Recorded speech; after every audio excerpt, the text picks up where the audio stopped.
जय हिंद दोस्तों। मैं विकास भारद्वाज एक बार फिर आप सभी का मेरे इस वीडियो में स्वागत करता हूं। आरपीएफ रूल्स 72 एएसआई का एग्जाम होना संभावित है। बहुत सारे सवाल आपके हैं, आज उन सवालों को हम यहां पर हल करने का प्रयास करेंगे और क्या कुछ कर सकते हैं इस एग्जाम के लिए, उन चीज़ों पे भी हम चर्चा करेंगे। सबसे पहला सवाल कि आरपीएफ रूल 72 एएसआई का एग्जाम कब होगा। बहुत सारे कमेंट्स, बहुत सारे कॉल्स के बाद इन चीज़ों को मैंने सोचा कि एक वीडियो के माध्यम से आपको बता दें, ताकि आप सभी लोग प्रिपेयर हो जाए और अपने तैयारी को ठीक उसी प्रकार से करें जिस प्रकार से आप करना चाह रहे हैं। तो संभावित डेट बताऊंगा, क्योंकि अभी तक कोई कंफर्मेशन नहीं मिला है। तो संभावित है कि सितंबर महीने में आपका एग्जाम होना चाहिए एएसआई रूल 72 का। सितंबर में इसलिए होना चाहिए क्योंकि सितंबर से पहले फिर आपको आईपीएफ के एग्जाम के लिए रूल 72 का जो है नोटिफिकेशन, रूल 70 का नोटिफिकेशन आएगा। और आईपीएफ का एग्जाम अगर हो जाएगा तब जा करके आपको सब इंस्पेक्टर की वैकेंसी खाली होगी। तो दूसरा सवाल उसी से संबंधित है कि मैक्सिमम कमेंट्स, मैक्सिमम कॉल्स पर ये पूछे जा रहे हैं कि सर आगामी रूल 72 सब इंस्पेक्टर का एग्जाम कब होगा। तो अभी रूल 72 सब इंस्पेक्टर की ट्रेनिंग शुरू होने वाली है और रूल 72 की जो सब इंस्पेक्टर की वैकेंसी है, जब इंस्पेक्टर का एग्जाम इस साल हो जाएगा तो इंस्पेक्टर के एग्जाम होने के बाद जो सब इंस्पेक्टर की सीटें खाली होंगी उसमें से आपके हिस्से में जो सीटें आएंगी, तो इस साल के अंत तक आपको फिर से रूल 72 सब इंस्पेक्टर के लिए नोटिफिकेशन दिख जाएगा। चलते हैं हम अपने तीसरे सवाल पर।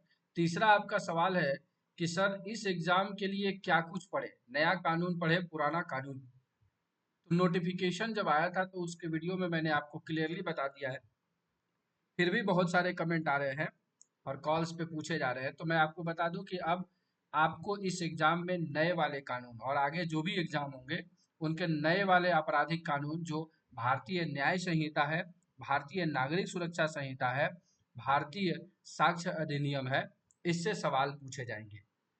अब चौथा सवाल आपका कि सर बीएनएस, बीएनएसएस और बीएसए को पढ़े कितना, कितना कुछ पढ़ना है। तो दो साधन आपके पास है। पहला साधन, हमने 12 घंटे का जो मैराथन वीडियो जो वर्ल्ड रिकॉर्ड बना था उसमें बहुत सारी चीजें हमने कवर कर दी है।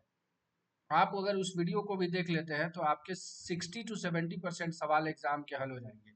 लेकिन बाकी जो 40% सवाल छूटेंगे उसके लिए क्या कुछ करना है। तो अगर आपने आरपीएफ एलडीसी ऐप डाउनलोड किया है तो आप आरपीएफ एलडीसी ऐप में आरपीएफ रूल 72 फुल कोर्स है और फुल कोर्स में बीएनएस अभी पढ़ाया जा रहा है, जो डिटेल है, जहां से कि आपको छोटे छोटे बिंदुओं को ध्यान रखते हुए कि सवाल कहाँ से बन सकते हैं, उन चीजों को मैंने वहां पे कवर कर दिया है।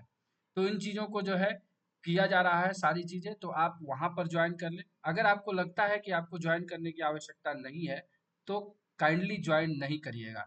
क्यों? क्योंकि आप अपने कॉन्फिडेंस को हमेशा मतलब ऊपर रखिएगा, क्योंकि अगर आपको कॉन्फिडेंस है कि हम सेलेक्ट हो जाएंगे तो आप उस कॉन्फिडेंस को ऊपर रखिएगा। हमारे क्लास को ज्वाइन करने की कोई आवश्यकता नहीं है। अगला जो सवाल आपका पूछा जा रहा है कि आरपीएफ का जो एग्जाम ओपन वाला है उसका, बहुत सारे कमेंट आए हैं, आरपीएफ का ओपन एग्जाम कब होगा।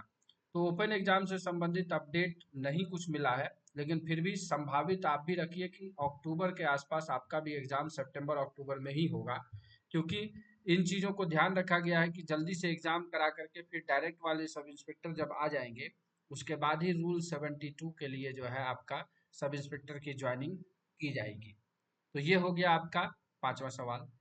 और अंत में हम आपको बताएं एक शॉर्टकट मेथड आपको इस एग्जाम की तैयारी के लिए। तो सीधा सा बात है कि आपको तीन ही काम करने हैं।